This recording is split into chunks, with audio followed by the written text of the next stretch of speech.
On today's episode of How Not to Build, my guest is software engineer and freelancer extraordinaire Timothée Besset.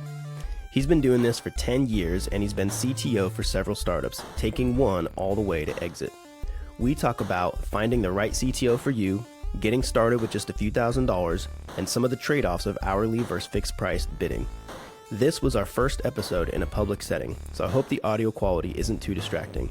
I learned a ton and I hope you do too. Here's my conversation with Timothée. So you mentioned you've been freelancing for 10 years. 10 years. Tell me, what are you up to now? What are you working on? What are you doing? So made most of my career in video games. Used to be full-time here in Dallas for id Software. Full-time game developer? Full-time game developer, game studio, shipping games, pushing them out the door. So after a few switches around startups in Dallas, I started freelancing about 10 years ago. And these days, my main client is still a big video game company. I still mostly work for Valve Software. Valve, oh yeah. I'm on their Linux group. We have the Steam Deck, which is a handheld consumer electronics handheld device. Oh, Steam Deck? Steam Deck, yeah. It's a handheld gaming console. Okay. So it's really a PC. Play most of all your Steam games on there. The magic is really Linux inside and a lot of Linux technologies that allow us to run Windows games and leverage the hardware and a lot of that. Gotcha. Bit of a jack of all trades on that project. Tend to gravitate around user support. I've done a lot of hunting for bugs in our software stack. Okay. It's a kind of a constant effort to keep things in best shape we can. Yeah. Continue evolving features. Do you like that, bug hunting? Yeah. I like the chase. Back when I used to work at id, they used to say, oh, just put Timo on there. Timo? That's what they call you? Timo, yeah. Timo. That's my nickname. That's what everybody calls me. I would, they're like, it's going to disappear for a week or two. And then eventually just come out and said he found the problem. Yeah. So it's a blessing and a curse. But when I'm chasing something, it's hard to let go. I think a lot of engineers can recognize themselves. Definitely. In how much they... Definitely like the good, juicy, deep bugs. The ones that are like, like the performance, like some random performance issue happens at midnight on a Tuesday and it's like, what happened there? That's, that kind of stuff, man. That'll keep me up at night sometimes. Things that are hard to reproduce, ice conditions, that sort of thing, problems in the compiler tool chains. Yeah. That's kind of my bread and butter. Okay. Very cool. I remember when somebody shared the Valve handbook at our company. I think it was my uncle. My uncle worked at Boeing. I don't know if I was at Boeing at the time, but he forwarded me a PDF of the Valve employee handbook. And they had their like org chart, flat org chart. Right. They talked about how they had the desks on rollers. Right. Yeah. And they would roll desks around to like wherever the fun project was. Right. Is that all true? Is that how it was? Yeah. I've never looked at the handbook. Oh, really? I'm a freelancer. I'm not... Okay. I think my situation's a little different than being a full-time employee. Sure. So I never really looked at the handbook. I'm sure it's somewhere on the network.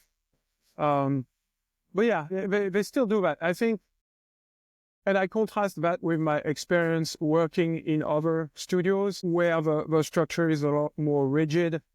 And I think it's more difficult for engineers. You tend to build skills in a particular area, even within a team. Mm-hmm. And then once a company has several projects going, having that freedom to switch between different projects fairly organically, it really gives you opportunity for innovating and for kind of bringing. You really want to try to work on the things that resonate the most with you.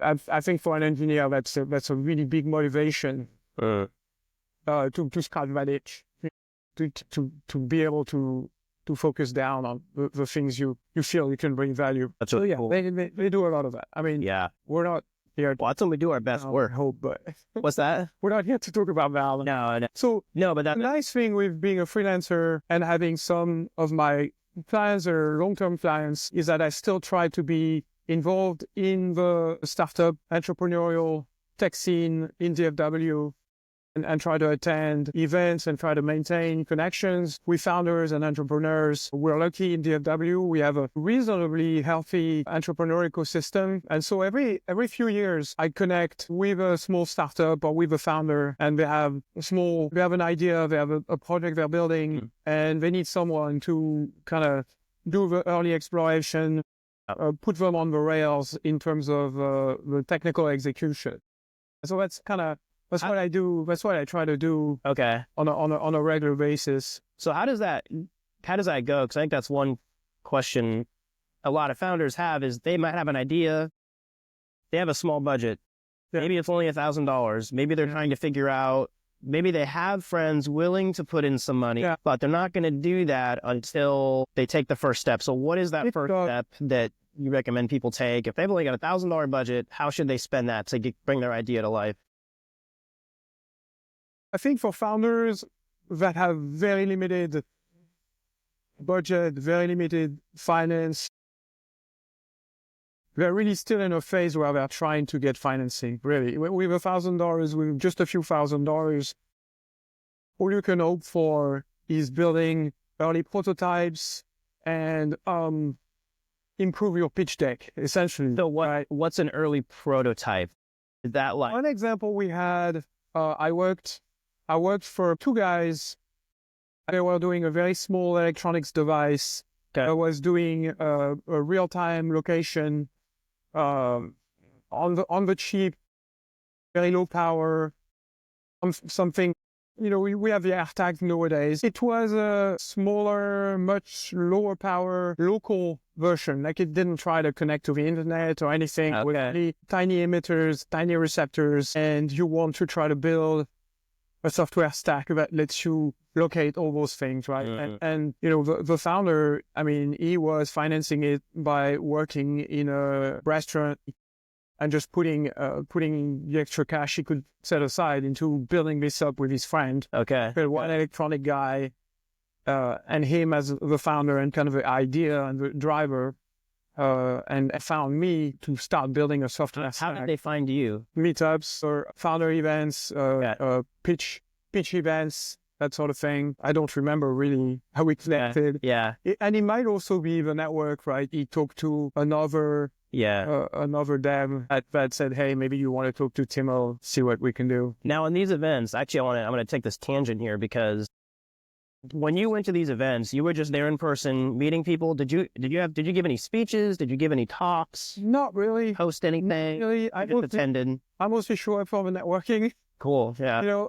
I like pitch events. It's an interesting exercise. I like sitting down on pitch events and see founders talk about their project and talk. They have their 2-minute pitch deck, and then they might talk about where they are in terms of financing and what their market looks like, and you get a quick idea of if you personally would be a match for what they're trying to do. But in general, it's really just the networking before and after, talking to people, asking them what they're doing, what their ideas, how they're approaching technology, how much technology they even have, that sort of thing. Yeah. Okay. And super cool. I haven't been like super aggressive in trying to find companies to work with. Sure. And it's constantly changing.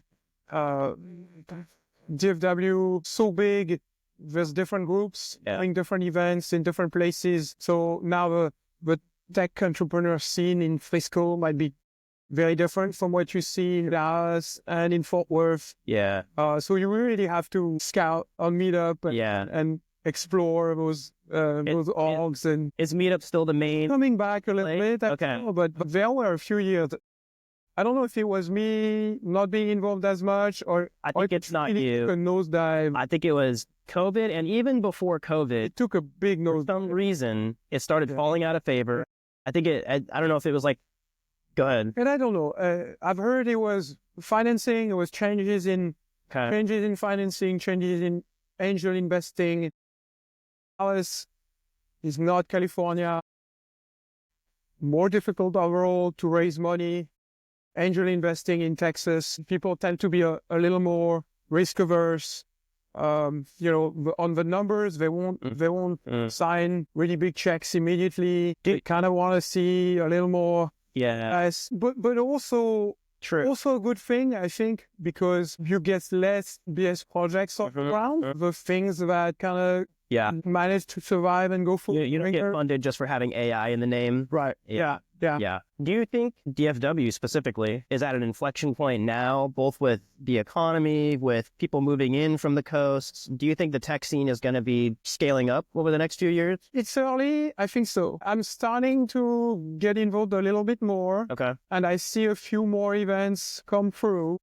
So I think it's coming back, but it may be a little early to tell. But the event we met at, I think was the first one in a while that I saw come through. And it was very successful, I think, networking and connecting small business entrepreneurs. I would agree. Even though the turnout was small, the quality was higher than some of the other, at least for me in the tech stuff. There's a lot of SMB stuff that you can go to for all the trades and smaller businesses. Still great people, but not as focused on tech. Tech tends to be its own thing. Okay, so then kind of going back to, you met these guys who were building kind of an AirTag thing. I'm curious, like, you got in touch with them. What I could do there, really. Yeah. You're often faced in those really small startups with working for equity versus working how does they compensate you? And just getting paid. Yeah. Right? And it's a trust thing too, right? From my perspective, I've avoided working for equity in a lot of situations. Okay. With these guys, if you can get, I want to get... work very well. But I think those are the experience you learn from, right? Well, tell me about, like, what's the lesson learned? How did it go wrong? So it was immediately obvious that they had very limited cash, right?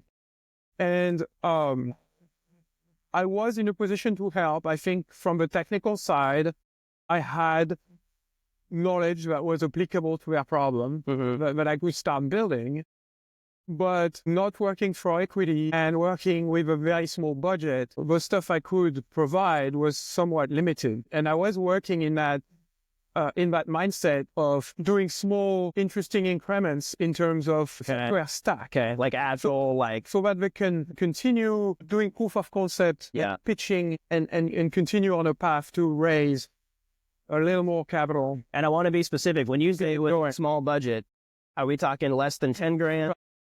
Okay. 2,000 total or 2,000 a month? That they wanted to pay me to basically build a prototype software stack to process the kind of a raw data that was coming out from the devices. 2,000 fixed price to build a prototype. I honestly don't remember, but it was sure 5,000 was the max, I think. But that's not mock-ups. That's not like a pitch deck in vaporware. I mean, that is like actual code running a prototype. They had a prototype electronic device. Yeah. And so at that point, you're just getting raw data out of it. You're getting raw data from your radio, and you need to try to translate that into something actionable that can demonstrate that you have a viable product, right? That you might have an electronic solution that is very cheap, right, to solve a problem. Okay. And I think mistakes were made, on all sides. That's life. From my perspective, I sold this as a fixed bid.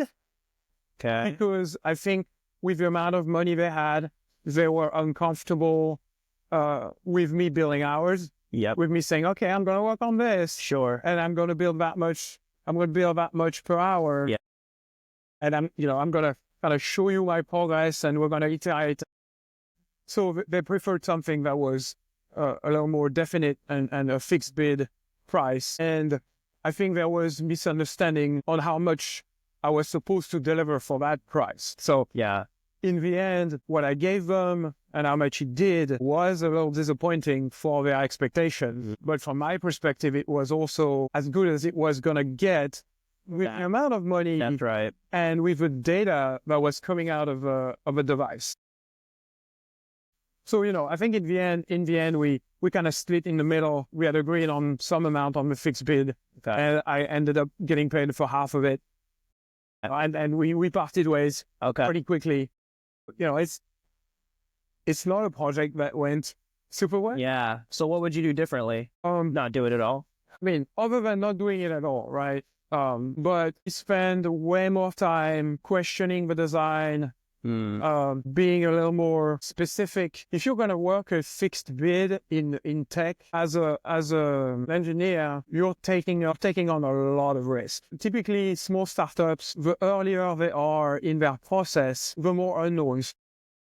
It's really different. Like if you're being pulled in to build a website and it's a very cookie cut out type of project, kind of exactly what you're gonna do. Right. Done several of these, then yeah, fixed bid is great. Okay. But if it's someone who's building an idea and they're still, circling the idea and trying to delimit what they can actually do, if the hardware side is enough, if the software side, what the software side could compensate from the hardware side, etc.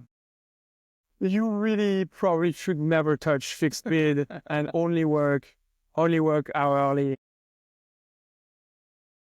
And spend more time with the founder, with the idea guy, so to try to get some good rails going, get some more realistic expectations. I feel the struggle too, because when you're raised, and I don't know, maybe I'm not sure what your experience, but I feel like I was raised in this agile culture. Like from my technology birth, it was agile, 2-week sprints, incremental, we'll figure it out later, don't over optimize.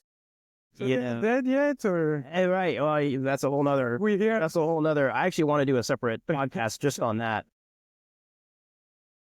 But my experience is the same as yours, where if I go into a fixed bid, if I approach it from an agile perspective of let's just get started, let's just do 2-week increments, you have no idea what you're doing. You have no idea how deep the water is and how bright, and it starts to feel like waterfall. And you feel like you're committing some religious crime if you go try to scope out all the requirements ahead of time. So how do you strike that balance from both sides? Because you've got the founder who has their idea and they want a legitimate deliverable.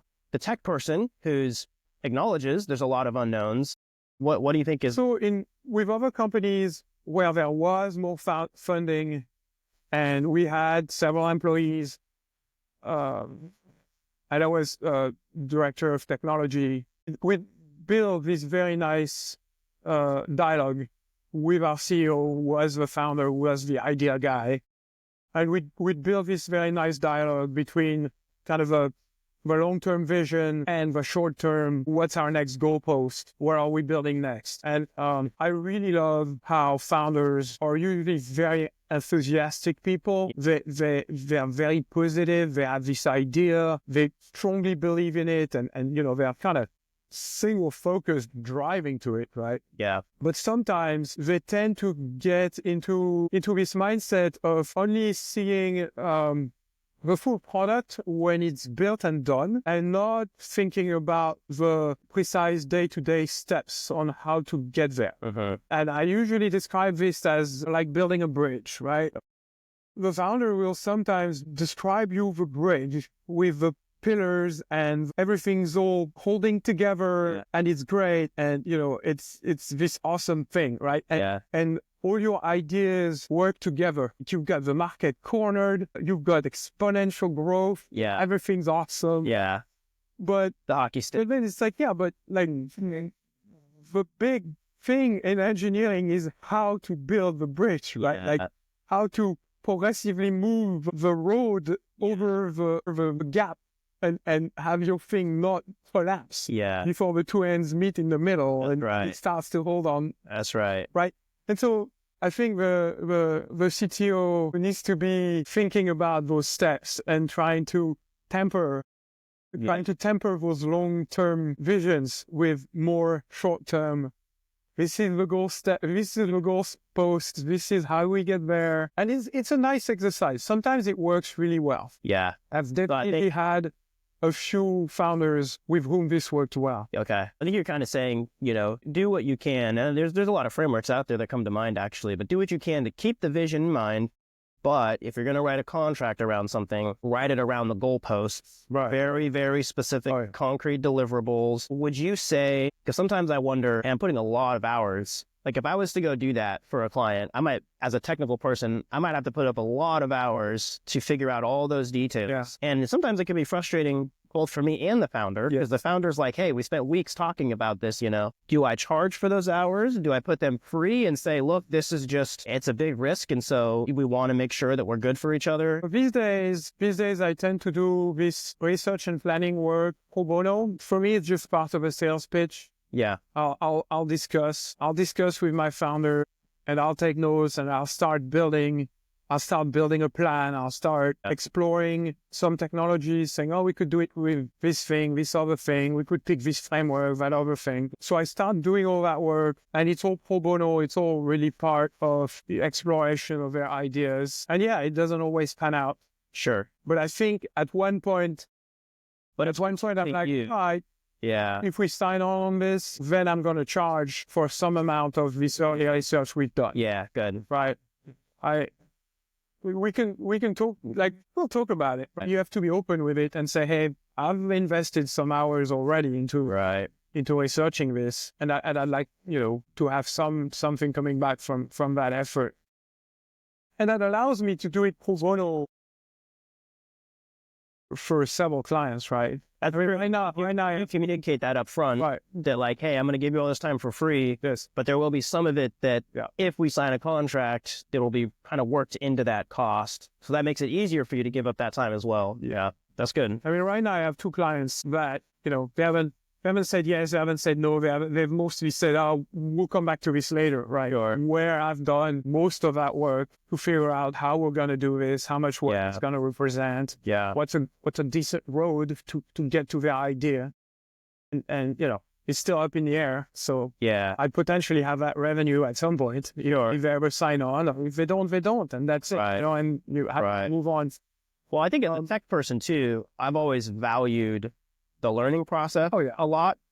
And so it seems to me a lot of times when you put in work, even though it's free, you still walk away with something, new knowledge, a new understanding. Yes. Yeah. Okay. Yeah, that's, a bit of FOMO, right? Fear of missing out. You see constant new technologies evolving. AI, of course, everybody's talking about AI, but and we get to use it in the things we already do, but it's like, oh, what would it look like to do a AI focused projects, right? Yeah. Where would I start? Would I need to catch up a lot? Not much. Like from being, I think a lot of us in the tech space at this point are kind of day-to-day AI users. It's fairly easy to use any of these agents and push some stuff at them and get some things. But then it's a different thing to build an AI-centric product and to say, can I leverage this idea? Can I start training some models myself and that sort of thing? So yeah, it's always good when you get the chance to investigate an idea. And it's like, well, I wonder if AI would actually be useful on something like this. Right. Could actually deliver a product, and if financials would actually make sense. Yes. So yeah, that's right. There's definitely that drive of having an idea come in and revisiting some technologies that you haven't touched for a while, see how they've evolved, and say, well, how can we build this? How would I build this now? Yeah. Well, especially something like AI. As tech people, we're going to get those requests 100 different ways. There's going to be 100 ideas. And the reality is, you might not land that first contract, but maybe the second, third, fourth one, you're going to get another request that's probably going to be similar. And by the time you get that fourth one, potentially, because you've done the legwork on previous ones, does it better inform you for that final one so you can provide a better contract, better pitch? You don't know? I don't know. To me, each of these projects is so different. I don't know how much. I'm not sure how much is applicable from one project to another. Maybe it's more just the learning how to learn process. Yeah. Okay. It's just having a bit of variety and do technological exploration. So thinking about the founder who's looking for someone like you, someone who can provide that head of engineering, CTO experience, I'm thinking about, especially when there's not a previous relationship, you don't have somebody there recommending, here's Timo, I've worked with him, he's a great guy. Maybe you met this person at a pitch conference. You're talking a lot about, like your analogy with building the bridge. What should a founder be looking for in that tech person when they're talking to them and that tech person says, here's what I can do, here's how I can do it. So like, I guess specifically that CTO is building version 1 in a way that can support version 2. So if a founder was to say, how are you going to build me a first version, like the prototype, in a way that's going to prepare for the MVP someday? This is making sense? Right. Like what kind of responses should they be looking for?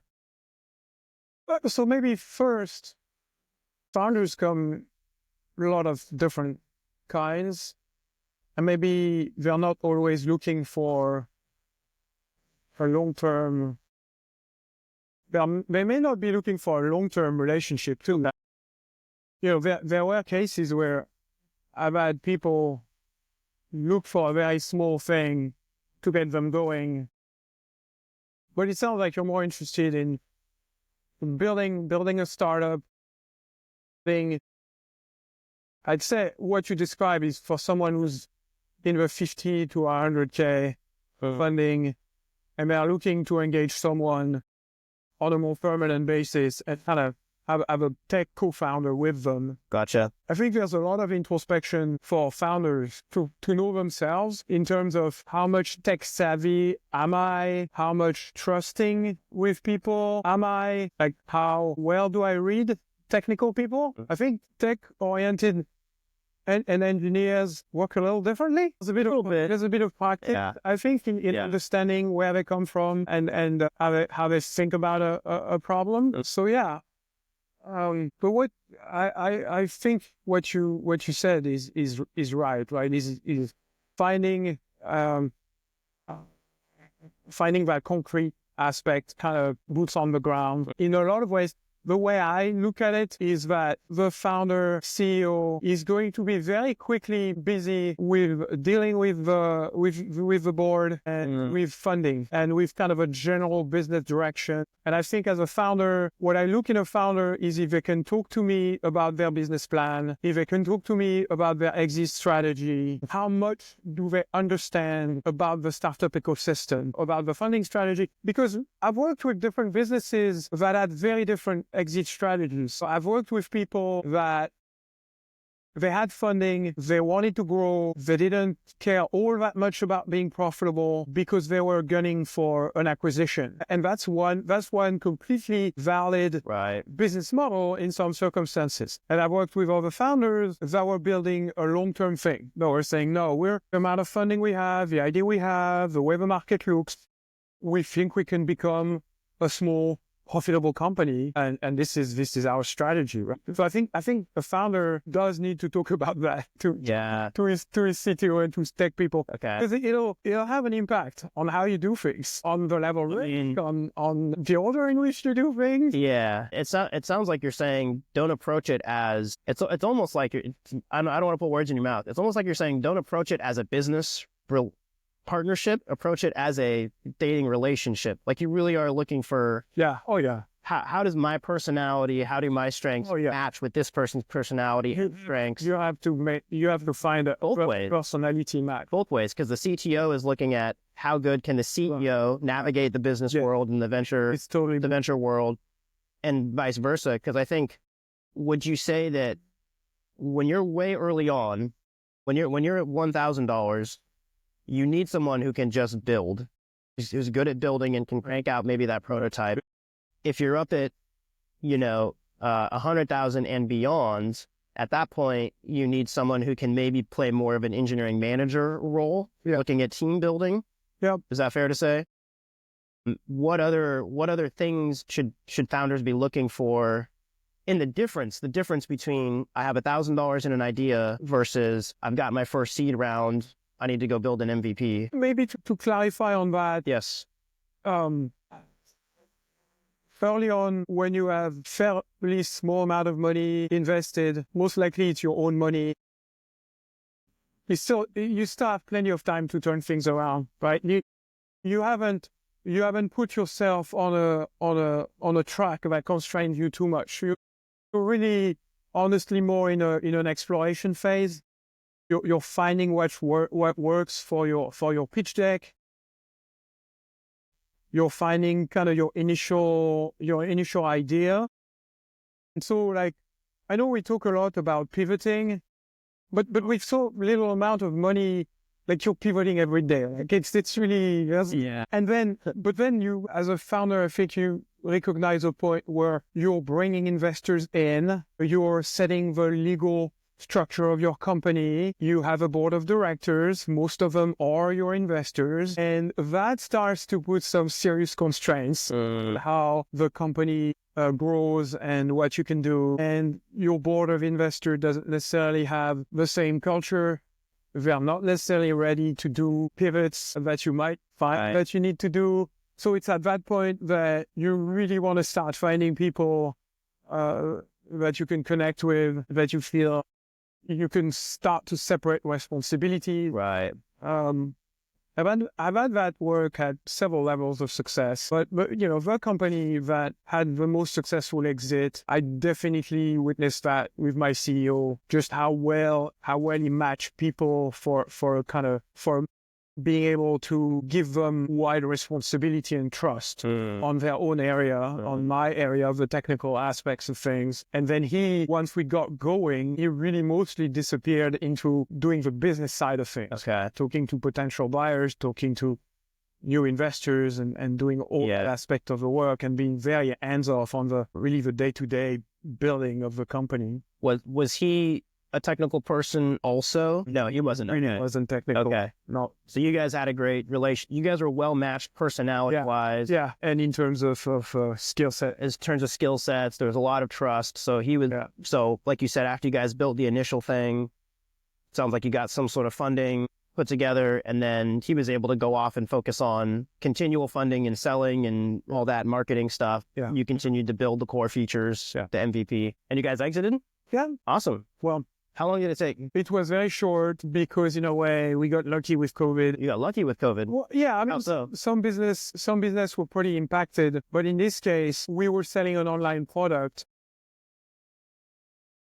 would supplement or replace a physical product.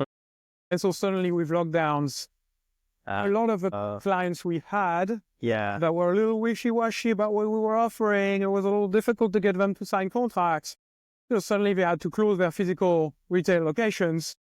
So at that point, they're like, oh boy, we've got to get something online. Yeah. We've got to have a presence.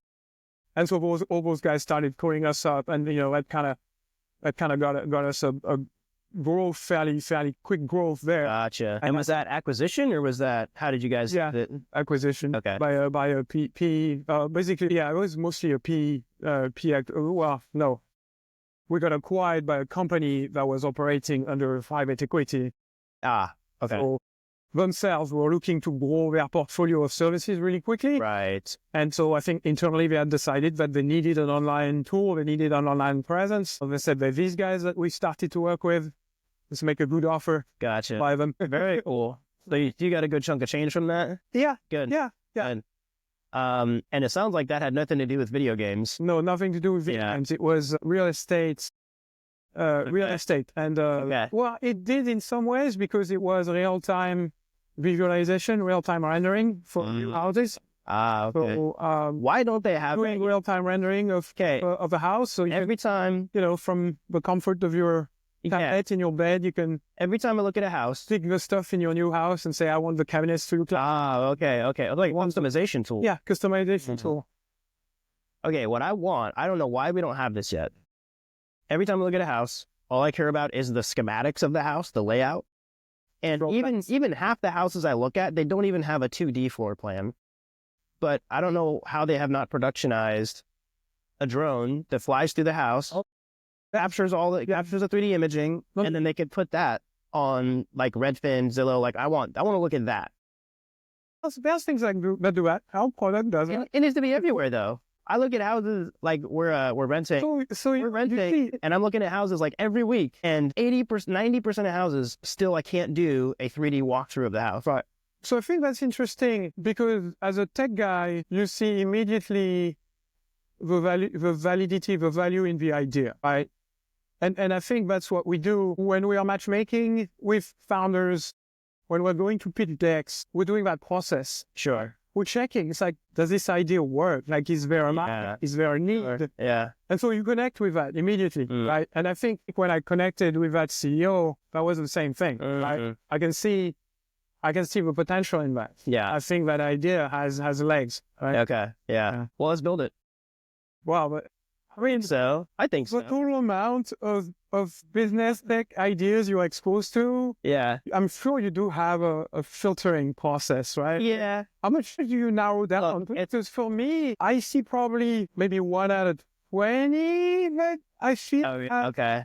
Well, like so. Okay. So to be fair, I have not actually. One of my takeaways here is that I need to go to these pitch events. Yeah. I've not been to a pitch event ever. It's fun. Just for the kind of social event and fun aspect of it. So we're doing that. Noah, we're gonna go to a pitch event at some point. So I think when I get exposed to ideas, I think it's more organic conversation from folks that I'm talking to. Yeah. Here's the other thing. Any one person has 10 ideas and 9 of them might be bad, but there might be one good idea in there. So I think that's yes, there's 9 bad ideas. I think I'm forgetting about all those. And I'm just thinking that if I sit down long enough with somebody like this and I talk to them, I will always walk away with at least one inspired idea of like, I really think that could work. I really think there's probably a market there. Yeah. It might not all be viable because of the cost to build and the barriers to entry, but you provide that feedback too. I'll try to. One thing I find interesting is looking for founders that have experience in a specific market that you don't know about. There's very good business ideas in businesses that we have no idea about, right? Like they're coming from medical or they're coming from radio engineering, and they come out with needing someone to do the technical execution on something that you had no idea was even a possibility, right? Right. That was a long time ago, but we had a guy, his business idea, and he was buying all the radio transmitting towers and reselling them to local radio stations. Oh. Because both radio towers were used by other businesses. I think they were used by the oil and gas industry, and the technology had evolved, so they didn't need them. So they didn't need the big masts. Yeah. And so that guy was going around and buying the big mast and putting new radio emitters on them and then coming out to local radio stations. And like house flipping for radio towers? Right. Yeah. Yeah, pretty much. But it's like, if you're not in that business, you had no idea this was a possibility, right? So that's why it's interesting to talk to a lot of people, discover what they found, like what they've seen as a... So on this topic of founder CTO matchmaking, should founders be looking for a CTO that just has the technical chops to accomplish the job, or should they be very picky and look for somebody who their idea truly resonates with that person? On the same question for the CTO side. I think you really want to find something that resonates. I mean, what if it's even like a company like Gemini, or like, what's your company name? What do you call? Complex. Co-Complex? Yeah, that's okay. My company. Oh, nice. Co-Complex. Co-Complex Consulting and Technology and NSC. That's a big mouthful. So even if they're going to somebody like Co-Complex, where they're looking for a fractional CTO service, should they still care about, can Timothée really make this part of their passion? Yes. Well, so I think the reason is that the prices I'm going to bill mean that I'm going to be involved in your project, as bouncing ideas, giving advice, and having a fairly deep understanding of what you're building, what the dangers are, what the important notes to hit are, right? Because for the price, I have to ask, because I'm a freelancer in the United States with 20 years of experience. I'm not going to be the guy that just does the technical execution. Yeah. Because otherwise you can go to an offshore team. You can try to find any offshore team. Even in the US, you can find contract development teams that all they do is contract development, and they have the scalability. they're a little cheaper. You can get them, they'll say, oh, we'll bring 1 engineer, 2 engineers. If you suddenly have a big jump in your schedule, you can bump that to several engineers for a few weeks. But my experience has been that those guys, they don't necessarily understand your business model all that well. They don't care about it very much. They are very good at getting a contract together and getting you to sign it. Yeah. And it was really true in the mobile app era. Mobile apps era, some of those studios really crank them out, find founders, they have 200,000, 300,000, they charge them 150,000 to build a mobile app. Backend included, front end, everything. 4 months, 5 months roughly. And then the founders like, this is not useful. Like this product, I spent so much and I'm not really closer to the idea I had. It sounds like you're saying it's almost a quality by the hour calculation. Yeah. And I don't mean code quality even. I mean quality of like the accuracy of the product itself, because you're charging that higher price, but you're also personally invested. So like your level of ownership, your level of engagement. So every hour that Timo spends is that hour is so much higher quality to the ultimate business goal that founder is looking for, and not just I charged my hour, I wrote my code, I did my ticket, I'm done, I'm out. Yeah, I think if you're CTO, if you're tech director, if you're going to come into that role, that fractional, that's where your value is. That's really that dialogue. That's really talking with your founder. And maybe they want to have a development team. Then maybe if the amount of development hours that you can put in yourself is not enough, but you're going to be the one leading that engineering team, asking the hard questions and kind of doing the back and forth. That's right. And going to your founders and saying, well, we had this technical direction. From what I see right now, it's not panning out the way we want. We probably should reassess. And you have to do one thing I tend to do. Just in general, as a tech guy, I tend to underpromise and overdeliver.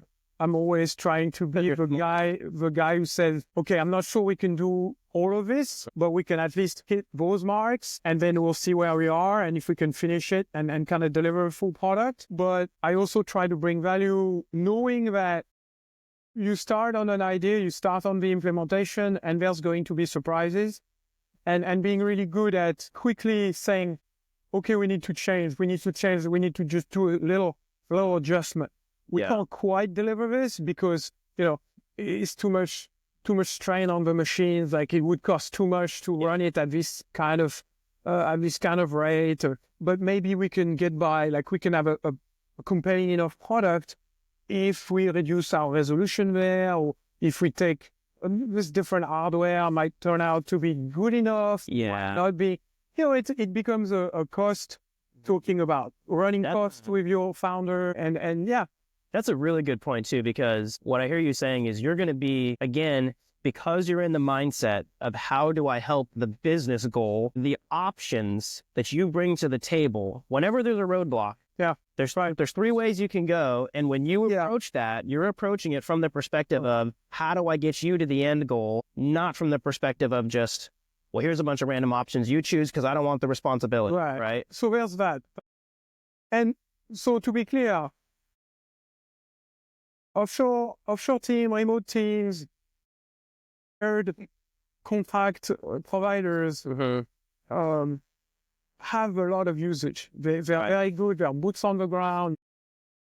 Sometimes throwing bodies at a problem is actually a solution, right? Sure. Sometimes. Sure. But without someone kind of deep into the trenches with them, I've noticed that they tend to kind of run circles around the problem because it's not really their job to identify a flaw in the design they were given. Right. So sometimes they'll tiptoe around a bad idea or something that is not actually actionable. Like we can't really deliver on this feature, but they're not. It'll take a long time before they actually say it. Yeah. Right? Because it's they have negative pressures on that, right? Like they're Right. continuing to get paid. So they don't really have an interest Right. in coming out and saying, this feature doesn't work. We need That's right. That's right. They could, but they're not incentivized. They're not incentivized, right? And so that's what your tech guy, your CTO, is there to do. That's right. That's right. He is there to Good point. to see those things and to kind of nicely wrap them, the bad news to your founder, to say, well, we can't really deliver on this aspect Yeah. in the way we're doing things right now. Well, and that's optimizing the spend. Yes, and so you don't, as a founder, you don't want to see that as a negativity, right? Like, That's you really right. want to see that as someone who's kind of navigating you away from the reef, right? From just beaching the boat. Right. That's such a good point. Yeah. Well, and I think that's something I'm coming to realize better is that the founder, the CTO, one of their biggest problems is time. And even if they could go manage that team, really the sooner that they can delegate that, like you were saying earlier, and focus on the business side of things, again, that's just a much better use of their time. So they need somebody. I wanted to go back to everyone playing to their strength. That's right. Playing to their strengths. Yeah. And startups are such an interesting problem.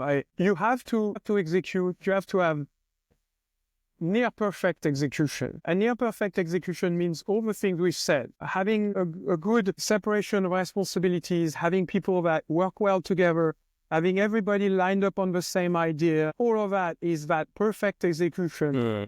And then on top of that, you still need luck, right? It's a crazy thing. I love that you brought that up. It's a crazy thing. So I was thinking the other day, a lot of people who have been successful, they'll say something like, if I can do it, you can do it. And I've started to think maybe that's a lie because of the luck piece. Well, it's a mindset. I mean, you don't necessarily expect to succeed on your first startup project idea. You shouldn't expect to succeed. Right.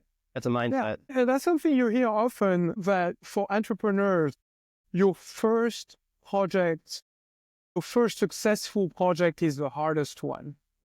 Because then there's once you've had one successful project that made a reasonably good exit, or at least didn't really lose any money, you've got a huge amount of experience built, but also from investors' perspective, you're suddenly a way safer bet than someone who doesn't really have any successful exit. Right. All the CEOs I've worked with that were on their second or third startups, I mean, they came to me, they already had the funding. They were like, it's my investors from the first two startups I've made, like they're on board. You know, your investors call you up. It's like, hey, so when are you starting your next project? And I've done that with some of those CEOs. Very. Are you starting a new thing? Are you free? Are you worried? Yeah. Are you bored? Right. Yeah. Got some ideas? That's great. Yeah. It's great to be in that position, but a lot of work, obviously, and not without a few failures leading up to that success. Speaking of success, but still, luck. And we were saying a lot of luck, but you can do everything perfectly, but I love the analogy back to the Stoic philosophy. They have this analogy of, you train hard to throw the spear, like at the target. As soon as the spear leaves your hand, all bets are off. Right. You have the responsibility. Yeah. To everything leading up to when that spear leaves your hand, you have the responsibility to train, spend hours a day. There's a lot of personal ownership and responsibility over that outcome, but they have this allowance for, you can't control the wind and the rain and all the other elements, once that. So, I mean, in entrepreneurship, you're still, a lot of the success comes in those countless small decisions that you made all the time running in your business. Sure, there's the big idea, there's the big milestones, there's how well you manage to pitch, how well you secure your funding, and some really important decisions in the structure of your funding, how much power the board has, that sort of thing. But then really everything is tiny everyday decisions. And you don't think about them as this could make or break my business. Yeah. But altogether they really do. Yeah. Oh, yeah. That's such a good point. I love that. Yeah. So then Speaking of the success that you've seen, what's your favorite trick in your tool bag to being successful in your role? As I mentioned, I think my main thing is to under-promise and over-deliver. It's good. Sandbag. Not sandbagging. I mean, Not sandbagging? Isn't that sandbagging? No. Still work as hard as you can. For sure. But I think, at least in the situations I've been in, I've always been in a position where I have to temper the enthusiasm of my founder and kind of how fast and how far they want to go. So I've always had to be the voice of reason. And, I'm French, and French people have a bit of a reputation to be, naggers sometimes, Okay. complainers and that sort of thing. I can't imagine that. So I've consciously worked to reduce as much as possible that aspect of myself. Okay. But as an engineer, I still really have to be very pragmatic and try to translate those great ideas and this plan into the concrete things we're going to do, and try to be the voice of reason. And you have to find the right ways to do that. Yeah. I think talking with my CEO in private is usually the best way. You don't want to come out in a dev. You don't want to call him out in the you don't want to call him out in a big comfortable meeting. Yeah, and for me as well, it's been a smart process. Yeah. To find that right balance. Well, but at the end of the day, it builds a trust relationship. Your founder will start working with you, and it'll put the goal. You'll pull the goal back a little bit. Yeah. Or you'll put some caveats. Yeah. But then, you can still trust that you're going to deliver something that'll help him. Absolutely. Right? So once you do that and you get working in that mindset, I think that builds a great work environment. There's trust that appears there. Yeah. I think that's really smart. Well, I think a lot of engineers, they might not be French, but we're fighting that engineer side of it that sometimes overly rational to the point of pessimism. Right, yeah. Which is just not helpful. You want to avoid Which is just not helpful. The startup, you have no that being an optimist. Yeah. Yeah. Nature of the beast. Yeah, I agree. Good point. So then, final question. What piece of wisdom have you come back to again and again over the years that has helped you succeed? I try to enjoy how much people put of themselves to those projects. I think it has beauty in it. Sounds like you've come to appreciate also how different each person is, right, with their strengths and their weaknesses. Yeah. Just learn to kind of because sometimes in startups you get there's negative pressures, right? How much money do you have before you run out of runway? There's power struggles like in any human endeavors. There's things that didn't go so well that you regret. If you look at that from that perspective, yeah, you're not gonna let it fall. Yeah. Good stuff. Man, thank you so much for having some coffee with me, chatting about this stuff. I've learned every time I sit down with somebody. I said this in the first episode. I was like, I kind of already know these answers. I'm just talking to people about it, but I learn so much every time I sit down and just listen. So I really appreciate the time and coming out. Awesome. It's good stuff. It's useful.